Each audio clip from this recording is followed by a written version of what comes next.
Hey everyone. So this class we're going to pivot from the topics of the last few, which have been really related to globalization and global issues, to more of kind of single country domestic issues as it relates to macro policy. So we're going to start by talking about some of the different types of macroeconomic models, kind of two broad classes of them. We're also going to talk about major macroeconomic institutions and the institutions of money creation. We're going to talk about the International Monetary Fund's recommendations for macro policy in the wake of the 2008 crisis. And then finally, I'm going to close with a few thoughts on macro as it relates to the current kind of downturn related to coronavirus. So let's start with some macroeconomic models. There are two main classes of models. I'm going to call them classical and Keynesian here, just because they kind of relate to those conceptually, but that's my terminology, not some disciplinary terminology. I call classical models where it is asserted that markets produce desirable outcomes by themselves, and Keynesian models are models where markets do not produce desirable outcomes by themselves. Now, what the heck do I mean by desirable outcomes? By and large, I just mean stable growth in prices with high employment. So, times are good. But we see that economies produce undesirable outcomes all the time. And so both of these models have to have some explanation for this. Starting with the classical side, they assert that markets, if they were left perfectly untouched and were perfectly competitive with perfect information and all of these sorts of assumptions, that they would produce desirable outcomes on their own. And they assert this because markets do a good job of aggregating information and reducing that information to prices. So it's kind of reducing this qualitative information that not everyone can understand into prices that are far more actionable. Markets can also price risk, so if you can calculate the probability of an event occurring and the cost of that event occurring, you can assign a price to it. And we do this all the time with insurance, for instance. And markets are also continually adjusting mechanisms. So unlike more administrative forms of allocation, markets are able to kind of continuously adjust price dynamically. So from the classical perspective, markets are already doing all these great things to produce efficient outcomes, and so the only reason that we may be seeing undesirable outcomes is because government meddling. So for instance, maybe the government provides contracts to a large firm, which is then able to gain a monopoly as a result, that sort of thing. From the other side, from the Keynesian side, markets may not be efficient because of certain imperfections. There may be market power in terms of the input or the output market, monopoly or monopsony. There could be imperfect information that prevents optimal decision making, and there could also be uncertainty. Uncertainty being different than risk. Risk is calculable, uncertainty is not calculable. So there's no rational basis for calculation of the probability of an event occurring. It is uncertain rather than a risk. And so all of these market imperfections are to blame for the less than completely desirable outcomes that we observe in reality. Now, these two groups kind of bickered for decades and decades, but leading up to the 2008 crisis, there was kind of a convergence between the two groups when it came to methodology. So back in the late 80s, early 90s, the classicals developed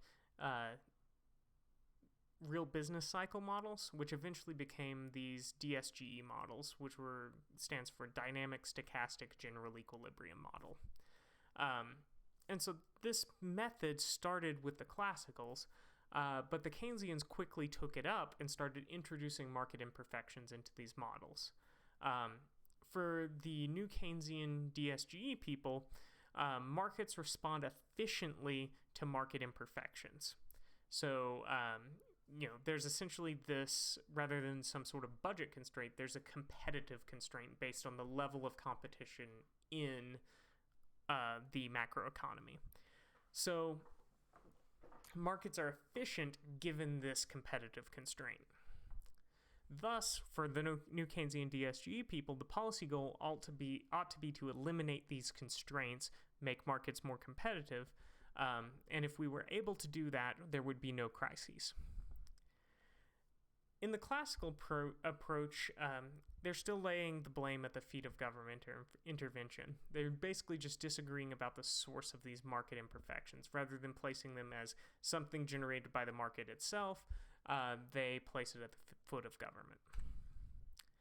So in macroeconomics, you hear about demand all the time. So if the main disagreement between these two groups is about the source of market imperfections, why do we hear about demand all the time? Well, if a market is not producing efficiently, then there is potential output that's not being produced. Essentially, we've got some labor or some capital that's going to be sitting idle and unemployed. And one remedy for this, to respond to this result of the market imperfections, is for government to intervene, for government to act as a demander of last resort. So they may purchase goods, or they may directly employ people and capital to get it back to work and get us closer to potential output.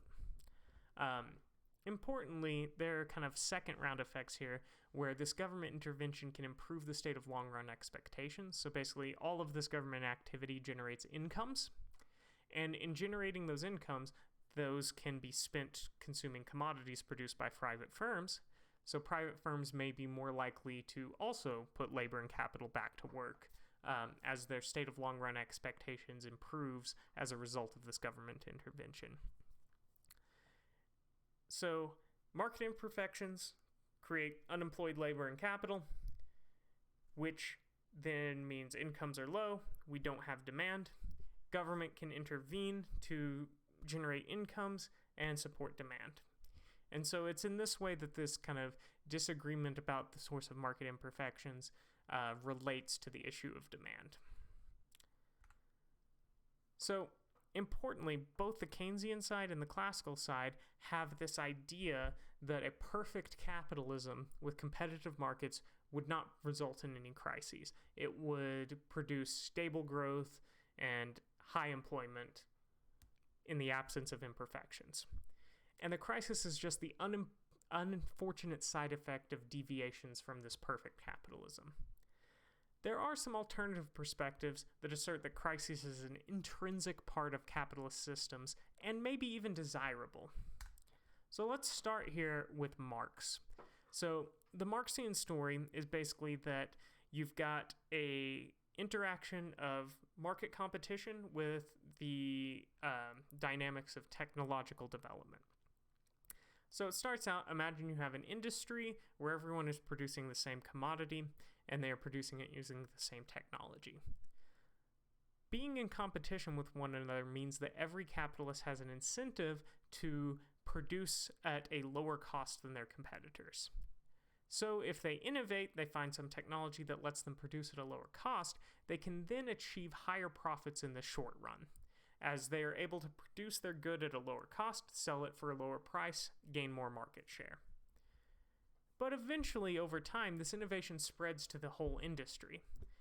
And because this spreads to the whole industry, and we're assuming a competitive industry, the price for the output is going to fall because nobody will have any market power at that point. And this fall in price also results in a fall in the industry level rate of profit. There are some important reasons why this happens related to the labor theory of value, but we're going to set those aside for the moment. If the rate of profit falls sufficiently low, that may create a profitability crisis, as small, slightly less efficient producers are unable to remain in business at such a low level of profitability. This could also act in terms of investors pulling money out of the whole industry. So this causes some producers to fail, and when those producers fail, their productive capital does not simply evaporate into air. It is bought up by their competitors at below cost, because they're in this state of not trying to maximize profit, but to minimize losses. And so as large producers buy out the failed firms, market concentration increases. And so in this Marxian story, you've got crisis as the inevitable result of capitalist competition interacting with technological development. An alternative interpretation comes to us from Schumpeter. Schumpeter asserts that stable economic conditions allows inefficient producers to hang around and continue to produce inefficiently. And a crisis washes away these inefficient firms, improving not short-term efficiency, but long-term efficiency of the system as a whole. And so for Schumpeter, crises is not the unfortunate side effect of deviations from perfect capitalism, but evidence of capitalism functioning correctly. I'll go more in depth in these at a later time, but I just wanted to make sure to highlight these other perspectives for you.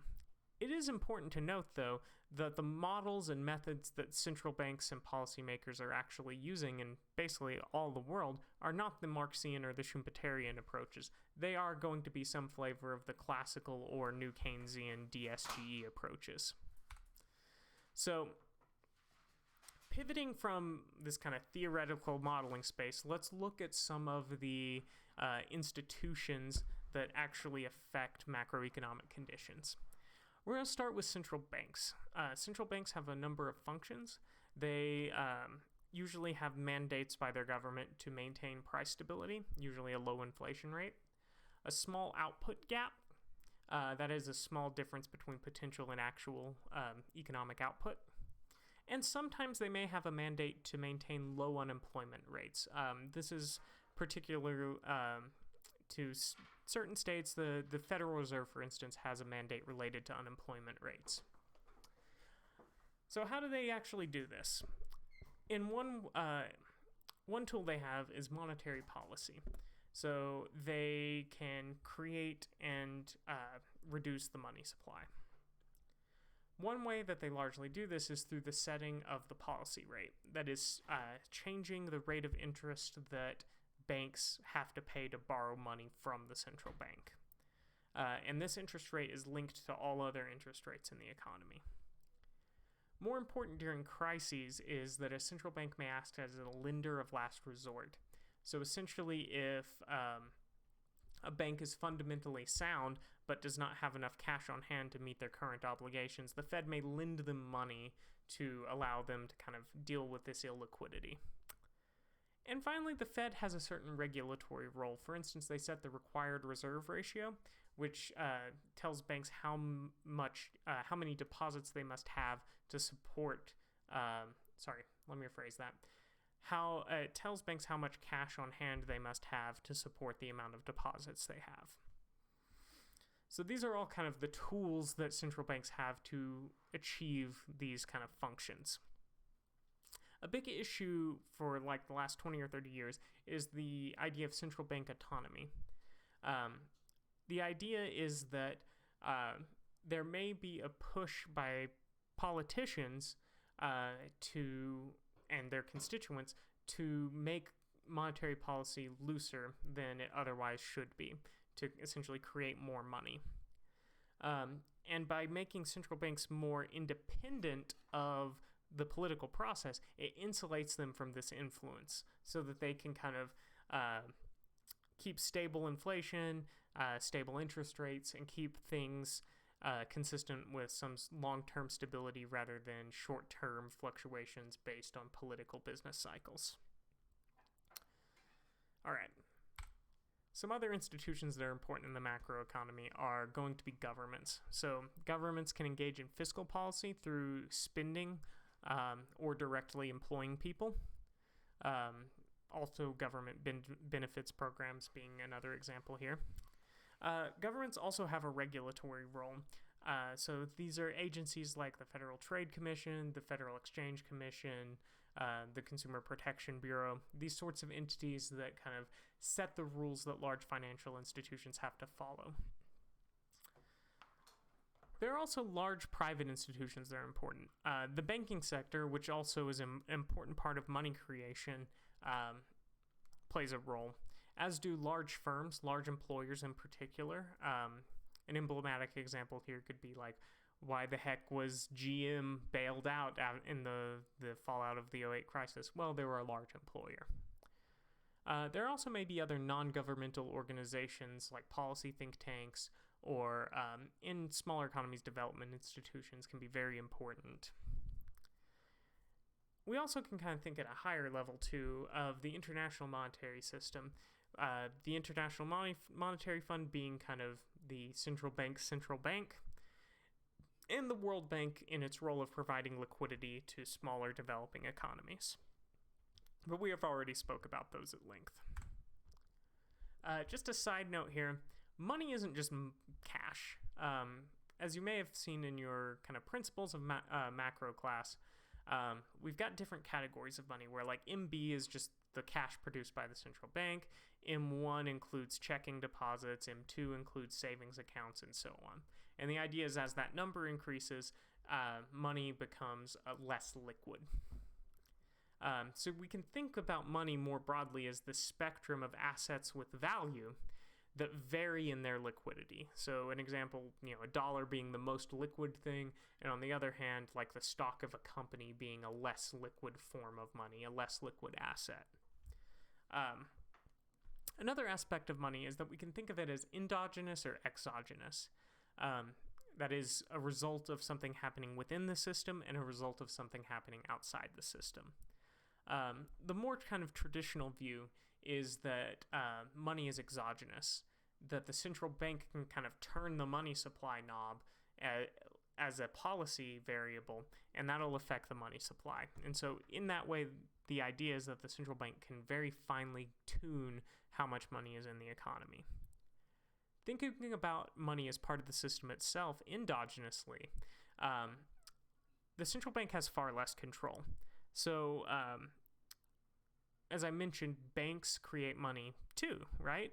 So, by their decisions to lend or not, because money that is lent out is just an entry in their balance sheet that, okay, you now have deposits equal to the amount of loan you took out, right? And then those deposits can support further lending. So in kind of the endogenous view, money is created within the system and the central bank has less fine-tuned control. And this is a big dividing point between macroeconomists. Should money be modeled endogenously or exogenously? And I just wanted to make note of that debate. So turning now to that IMF staff note I had you read, we're going to talk about kind of what macro thought it had figured out before the 2008 crisis and what it learned from it and how the IMF suggests that central banks change what they're doing and governments change what they're doing. So before the 2008 crisis, central banks thought that if we kept stable inflation, that would create output maximization. One would lead to the other. So central banks need only target inflation and output would follow naturally. As a result, central banks targeted like a low inflation rate, about 2% a year. The policy rate, as I've been mentioning, in the US it's the Fed funds rate, but it's the rate at which banks can borrow money from the central bank. The policy rate was used to alter asset prices, and it should be set transparently and predictably. The idea was that there was a limited role for fiscal policy. Part of this is because fiscal policy is much slower than monetary policy. In other words, if you kind of are enacting economic policy in more anti-democratic ways like a central bank can, you can act far more quickly than a legislative process, for instance. There are also implementation lags, so there's kind of recognition that we're in a crisis, formulating a fiscal policy, implementing that fiscal policy, all of which takes time.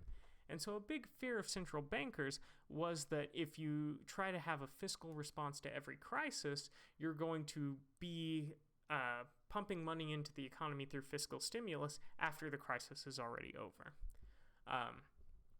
This also came along with the notion that there should be a great deal of debt sustainability, that governments should try to keep their deficits down.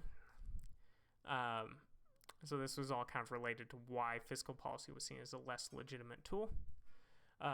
there was an idea that financial regulation was not didn't have major macro effects, and so not to worry about it. And finally, this period called the Great Moderation suggested that macro policy had kind of been solved. So let's look at that here. So this graph shows the percentage change in the preceding period for real gross domestic product. So essentially, we're looking at growth rates. And if you all remember,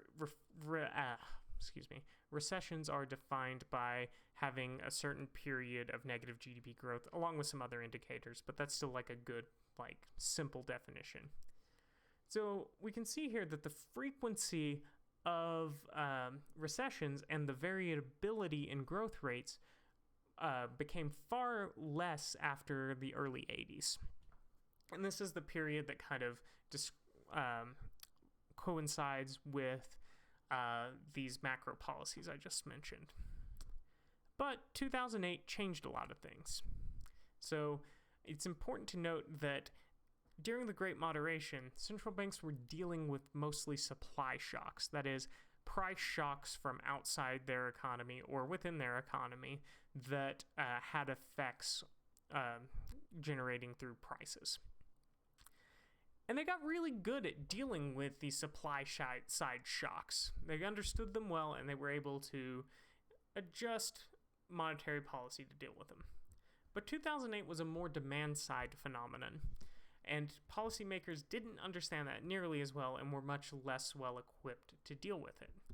So some things that the discipline learned from experiencing its first major demand shock in a long time was that stable inflation alone was not enough to ensure potential output. We saw that even though we kept stable inflation, that output wasn't really getting up to potential. Low inflation rate also limits the scope of policy. So if the Fed keeps inflation rates quite low, then if they start engaging in some stimulus, then inflation rates may... if you have a demand crisis, which tends to come along with deflation, low inflation gives you limited scope to change policy. This is also closely related to the policy rate, which is the main way that the Fed is able to adjust the money supply and thus inflation rates. Once again, we're talking IMF here, so they're coming from this exogenous money idea for the most part. We also learned that financial intermediation matters. Some of the major entities that failed during the crisis were large banks, investment banks, and insurance companies that all had some role in financial intermediation. But they were so wired into other parts of the economy, their failure kind of precipitated other failures. And so we need to care about financial intermediation. And as an extension of that, we also need to care about regulation. Because if large systemically important institutions are allowed to kind of engage in risky activities, they can bring down large swaths of the macroeconomy with them. And another note here is that we learned that countercyclical fiscal policy can play a very important role, especially if it's a very deep or long recession. Those lags that I talked about become far less important. And similarly, whenever you've got a demand-side crisis like what we experienced in 2008, you can pump all of the money you want into the banking system. It doesn't matter if banks aren't going to lend it out because they're too scared everybody's a bad risk. So because of that, fiscal policy is what you must turn to in those scenarios. So more direct implications for what central banks should actually do to change their behavior is that they should maybe target a higher inflation rate. Because if they target a higher inflation rate, which is related to a higher policy rate, that gives them more space to adjust the policy rate downward in the event of a recession. Banks should also use regulatory ratios, so things like the required reserve ratio, but other ratios that regulate other entities in the economy to essentially use that to adjust the money supply. I think you've probably done in your principles class the very simple calculations of how changing the required reserve ratio can change the money supply and output. It's also important that central banks in small economies have to pay attention to the foreign exchange rate. The emphasis was on the inflation rate for them too, but if you've got large changes in exchange rates, that can create havoc with a small economy.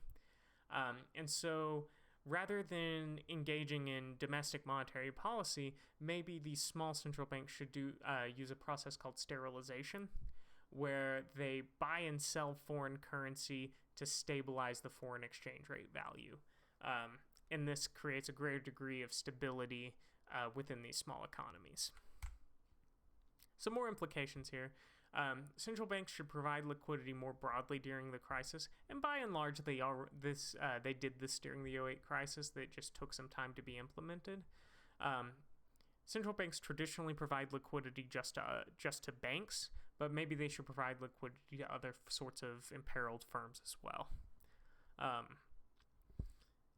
There's also an idea that there should be more space created for fiscal policy during expansionary phases, which is related once again to the notion that deficits and debts should be kept down. There's some contention about this, but this is the IMF's position. And finally, we should design better automatic stabilizers. So these would be fiscal responses that happen automatically. Examples of this would be things like unemployment insurance that are implemented kind of automatically without senators having to deliberate in the event of a downturn. So this is just a brief overview of kind of ways that the consensus around macro policy has changed since the 2008 crisis. Now let's close with something maybe a little more depressing, and that is a discussion of macro in the context of COVID-19. So what you're seeing behind me here is some of the grade A terribleness that gets produced on Econ Twitter, but the current downturn is different.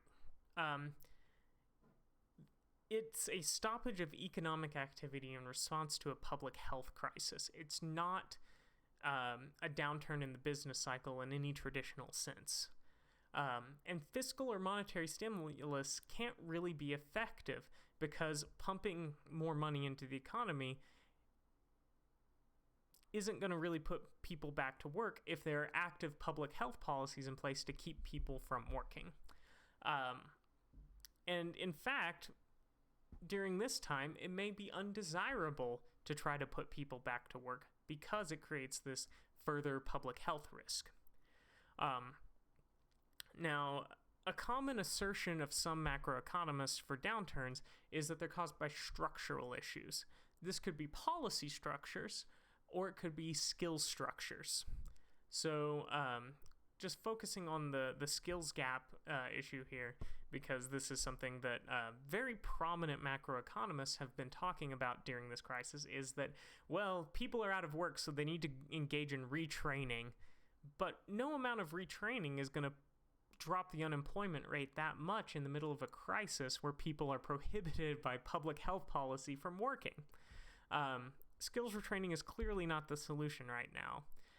The labor market is clearly not functioning right now.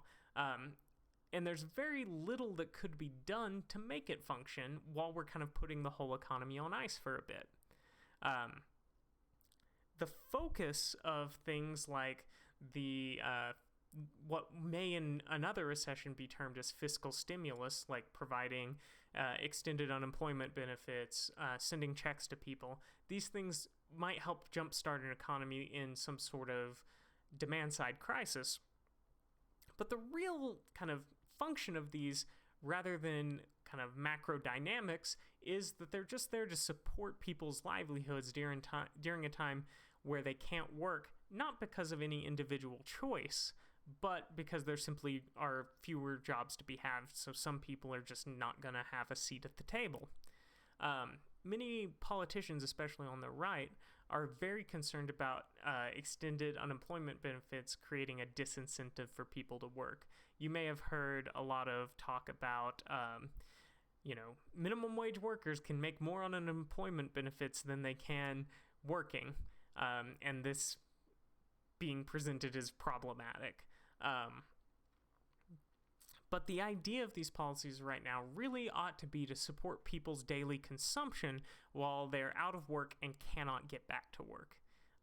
Skills training isn't the solution. Macro policy probably isn't the solution. It's really, at this stage, down to keeping the economy on life support while this public health crisis gets sorted out. Or at least that's my take on it. So let's just wrap things up here. The major division between macro models is whether markets produce optimal outcomes or if market imperfections get in the way. Absent the classical kind of government perspective. Central banks and governments play different roles in macro policy, but they need to coordinate, especially during demand-side crises. The central bank can't completely control the money supply because banks also create money. And if they're not lending out, they're not creating money. So no matter how much kind of monetary stimulus happens, the money supply isn't going to move much. And finally, the 2008 recession forced a reevaluation of macro policy that kind of broadened the scope for both central governments and central banks to intervene in the economy. All right, so I think that's all I've got for today. Next week, we'll be digging into business cycles more specifically and finance with a bit of a historical tone to it. So that's all I got. Thanks.